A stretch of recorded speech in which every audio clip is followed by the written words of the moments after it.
amoon naa ko fi bismillahi rahmaani rahim waaw yéen mbokki taalibe yi nga xam ne yéen a jaayanteeg Sëriñ Tuubaa di ko indil seen alal fii sous forme daayira wala ci beneen mbootaay gu mu mën a doon man la Abdul Akram Mbàkke yi suñ boroom dogal sëriñ bi di ma càmbarloo liggéey bii taalibe yi di fi indi léeg-léeg nag dama ci gis yu xaw a doy waar amoon na ci màggal gi répété wu waat na tey yéen a ngi gis enveloppe bii ma tiim daayira talaatay maam Cheikh Ibrahima Fall la tudd ndakaaru lañ jóge tey jii lañ fi ñëw le 25/12 mois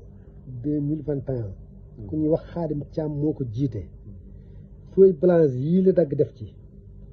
200 000 rek lañ annoncé woon ne moom lañ bind ca lettre bañ leen tontu yóbbu kon ku bokk ci daayira boobu